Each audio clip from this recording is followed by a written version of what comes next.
Dad called me a burden, and kicked me out at 17 to make room for my stepsister. When I got back on my feet, Dad came to ask money for her education. I laughed and said, "When my mother died, I thought the worst had already happened. I was 17, barely holding myself together, and drowning in grief. She was the glue that held our family together, and without her, everything fell apart almost immediately. My father, who had always seemed reliable, didn't even let the dust settle. For months after the funeral, he announced that he was getting married to a woman named Scarlett. Scarlett was no stranger. She was a coworker he'd been friendly with for years. At the time, I thought it was just his way of coping, throwing himself into something to avoid dealing with his feelings. But even then, it felt fast. Too fast. I wasn't the only one who thought that. Relatives whispered at family gatherings, old friends stopped coming around, and even my Aunt Sarah, my mother's sister, called him out on how disrespectful it looked. But he brushed it all off, saying it was his life and his rules. Scarlett wasn't the only new arrival. She had a daughter, Brittany, who was 16, just a year younger than me. They moved into our house within weeks of the wedding. I didn't even have time to adjust to my mother's absence before this new family came storming in. At first, I tried to make the best of it. Brittany and I were forced to share a room because Scarlett insisted on turning my mom's old office into her own space. "It's better for everyone that way," my dad told me. Brittany acted sweet around him, calling him Dad within a month and baking cookies like a sitcom daughter.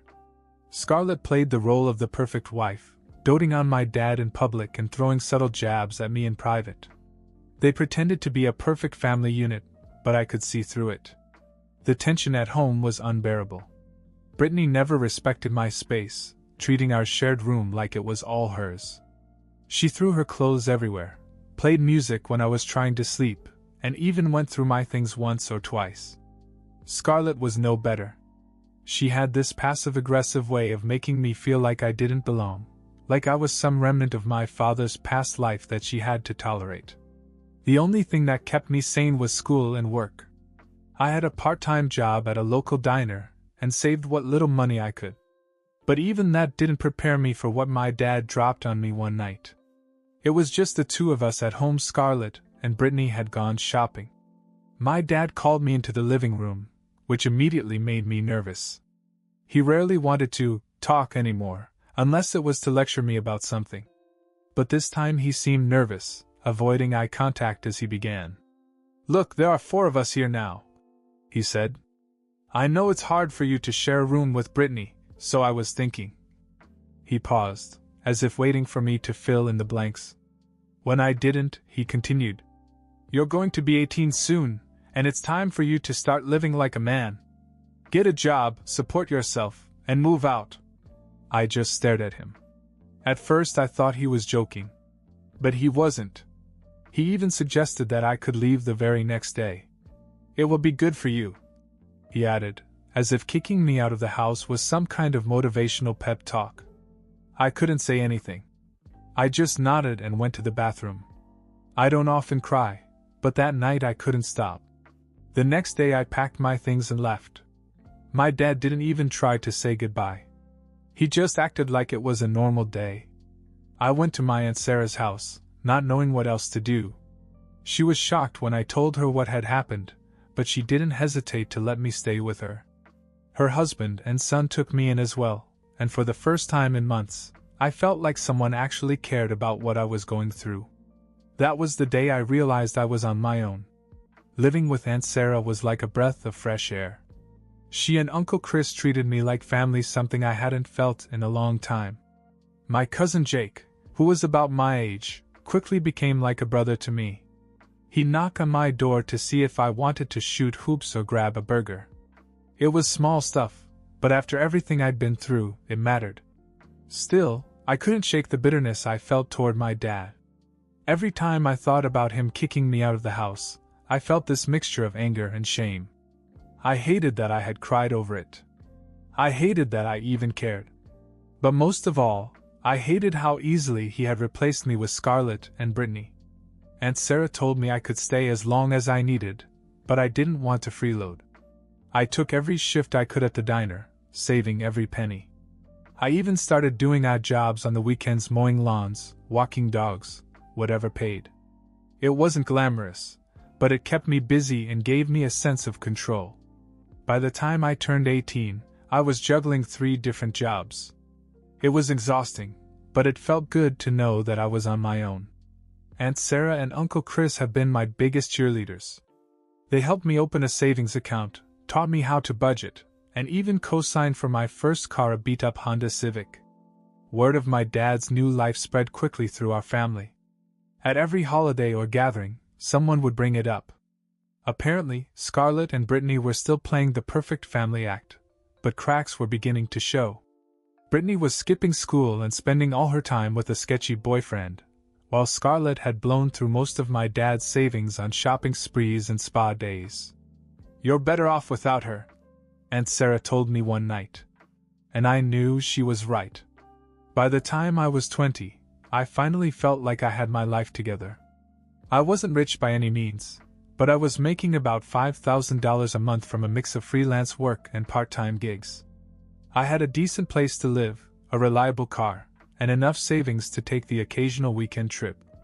Life was stable, even enjoyable. I barely spoke to my father during those years. We'd exchange a quick, "Happy Birthday," or "Merry Christmas," on the phone, but that was it. I never saw him in person.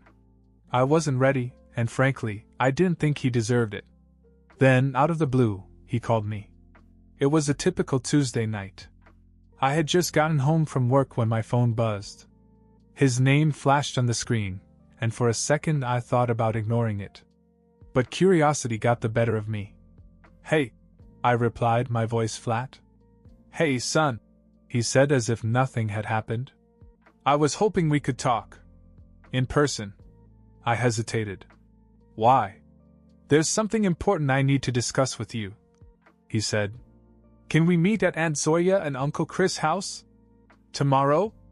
I didn't want to say yes, but part of me wanted to hear what he had to say.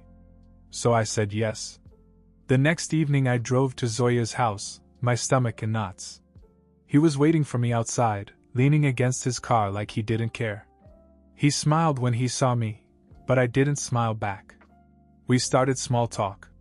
He asked how I was, what I'd been up to, how work was going. I kept my answers vague, not giving him much to go on. After a few minutes, he got to the point. "I've seen some of your Instagram posts," he said. "You've been traveling, buying nice things. You seem to be doing well." I shrugged. "I'm doing well." He nodded, then hesitated before saying, "I was hoping you could help me with something." Here it was. I knew there must be a reason for this sudden interest. "What do you mean?" I asked. "It's Brittany," he said, as if I should have seen it coming. "She wants to go to college, but tuition is expensive. Scarlett and I were having trouble covering it." I stared at him, waiting for the punchline. But he was serious. "You have money now," he continued. "You're her brother. Don't you think you should help?" I couldn't help myself, I laughed. Not just a little chuckle, but a full, bitter laugh. "Are you serious?" I said. "You kicked me out of the house to make room for her, and now you want me to pay for her education?" He tried to backtrack and say it wasn't like that, but I wasn't having it. "You made it clear years ago where I stood in your life," I said. "Don't expect anything from me now." He called me selfish, said I was holding a grudge, but I didn't care. I told him we were done, got in my car and drove away. I thought that was the end of it. I had said my piece, driven away, and fully expected my dad to disappear from my life again. But it wasn't over. 2 weeks later, Scarlett called. I barely recognized her voice at first because I hadn't spoken to her directly in years. She skipped the pleasantries and got right to the point. "Your father's been a wreck since your little stunt," she said, her tone sharp. "He barely eats, he's stressed all the time. Do you really hate him that much?" "Scarlett, I don't know what you think is going on here," I said, already regretting picking up the phone. "I'm not paying for Brittany's college, and I'm not coming back to this circus of a family."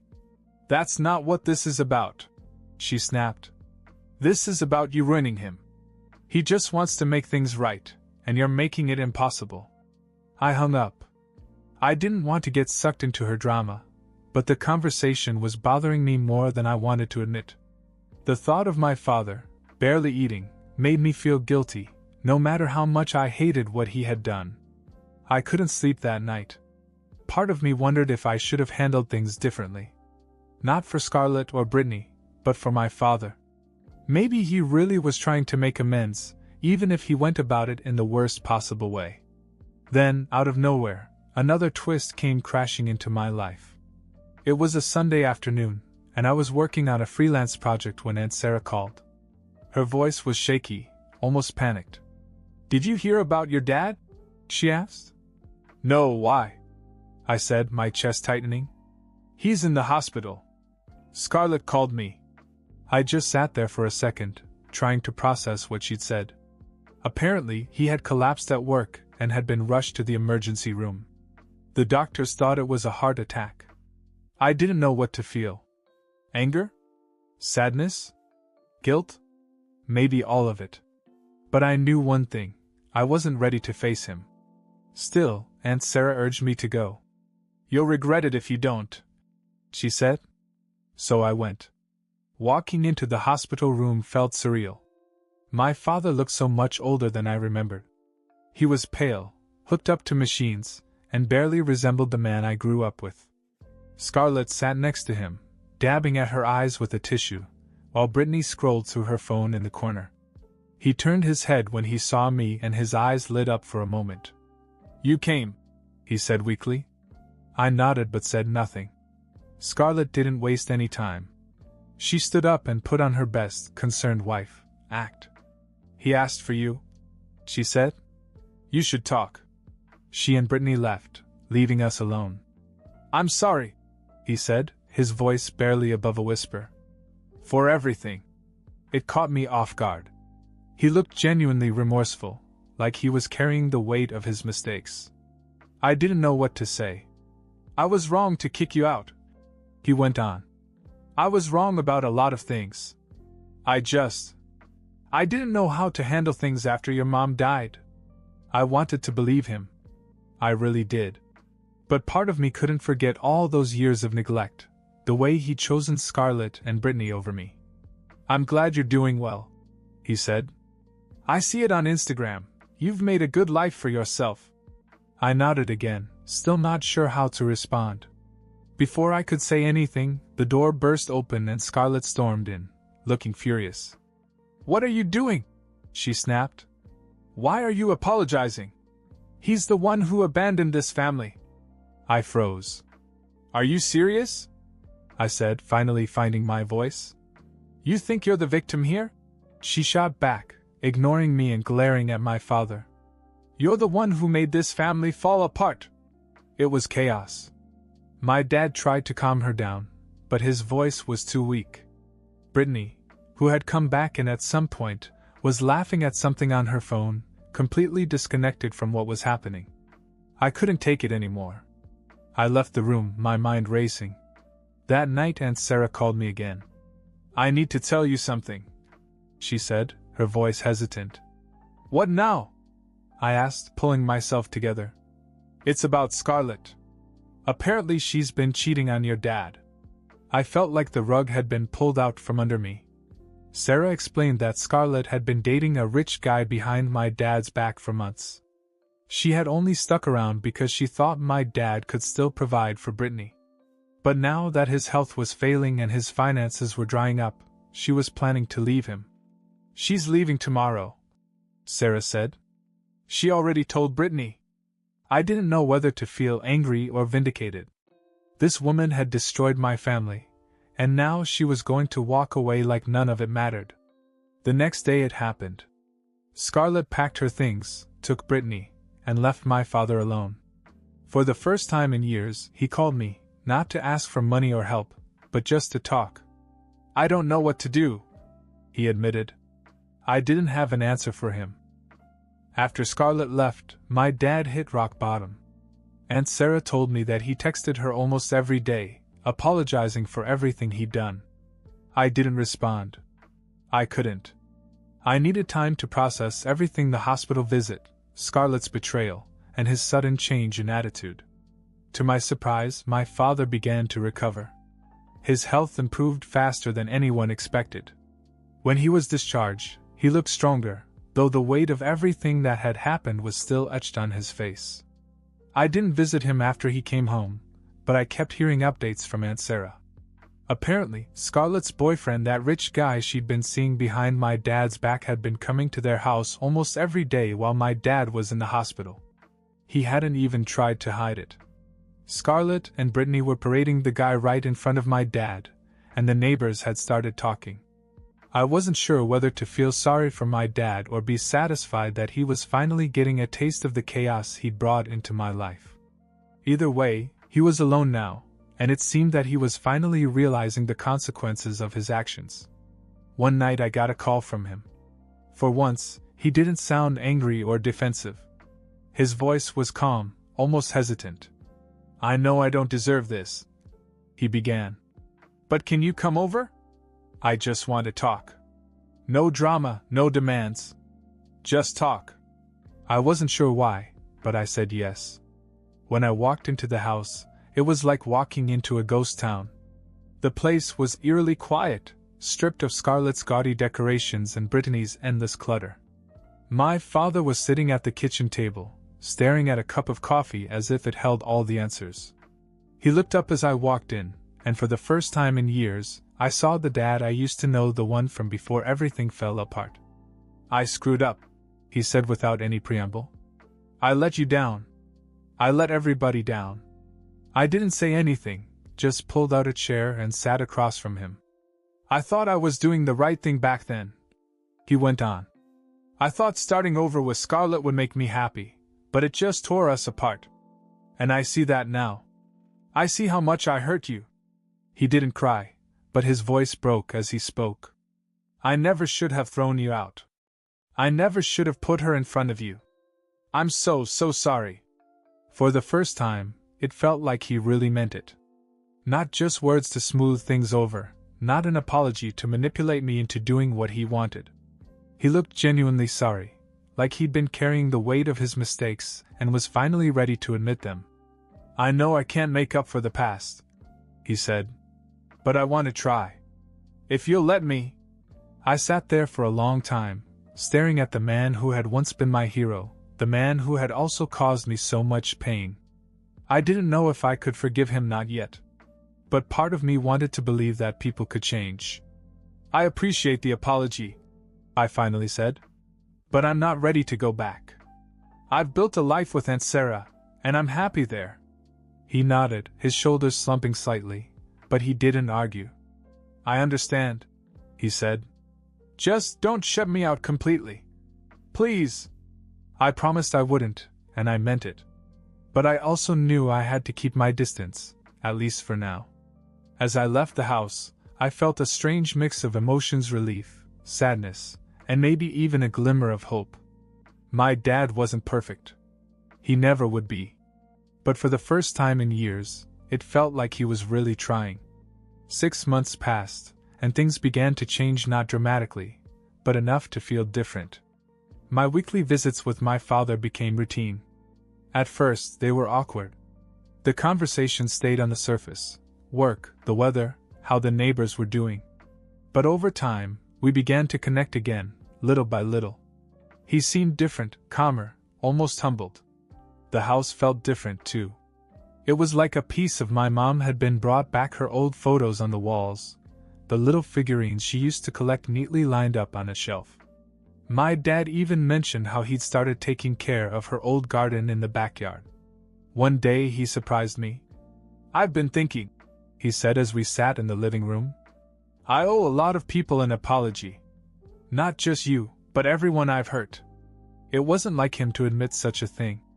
My father had always been stubborn, the kind of person who rarely said he was wrong. "I want to bring everyone together," he continued. "Just once. To say what I have to say." I wasn't sure what to think, but I agreed to show up when the time came. A few weeks later, he hosted a dinner at a local restaurant. He invited Aunt Sarah, Uncle Chris, and a bunch of relatives I hadn't seen in years. Some of them still seemed skeptical of him, unsure if he was serious about making amends. The dinner began like any other family gathering, polite small talk, passing plates of food, a few awkward silences. But after everyone had eaten, my father stood up and cleared his throat. "I want to thank you all for coming," he began, his voice steady but low. "I've made a lot of mistakes. I've been selfish. I've let people down, especially my own son." He looked at me, his expression soft. "I thought I was doing what was best for me, but I hurt the people who mattered most." The room fell silent as he continued. "I know I can't go back and undo what I did, but I want you all to know how deeply sorry I am." He paused and took a deep breath. "And I miss them. Every single day I miss them." He didn't have to say her name. Everyone knew he meant my mother. It wasn't a dramatic moment, no tears or outbursts. But you could feel the weight of his words. For the first time in years, he wasn't deflecting or making excuses. He was just honest. After that night, the tension that had hung over our family for so long began to ease. Things weren't perfect, too much had happened for that, but they were better. My father stayed in the house, working part-time and spending his weekends in the garden or visiting old friends. As for me, I decided it was time to move out of Aunt Sarah's house. I found a small apartment near where I worked. It wasn't much, just a little one-bedroom with a leaky faucet and creaky floors, but it felt like a fresh start. Aunt Sarah and Jake helped me move in, and when we were done, we sat on the floor eating pizza and laughing. Life went on for everyone. My dad and I stayed in touch and still saw each other every week. Aunt Sarah and Uncle Chris remained the rock of the family, always there to support me when I needed them. The resentment I had carried for so long began to dissipate, replaced by something I hadn't felt in years: peace. Life slowly settled into a rhythm. My father and I continued our weekly visits, and while things would never be the same, the anger I'd carried for years was gone. He seemed determined to be better, not just for me, but for himself. I stayed in my small apartment, enjoying the independence it gave me. Aunt Sarah still checked in regularly, sometimes dropping by with homemade meals or inviting me to family dinners. Even though I'd moved out, I knew I'd always have a place with her if I needed it. My father stayed busy, tending to the garden and catching up with old friends. He even joined a local book club, which was so unlike him that I almost didn't believe it when he told me. One Saturday, as we sat on his back porch drinking coffee, he said, "You know, I've been thinking a lot about your mom lately. She wouldn't be proud of the way I handled things, but I hope she'd be proud of what I'm trying to do now." I didn't know how to answer, so I just nodded. Sometimes words weren't necessary. We were far from perfect, but for the first time in a long time, it felt like we were okay.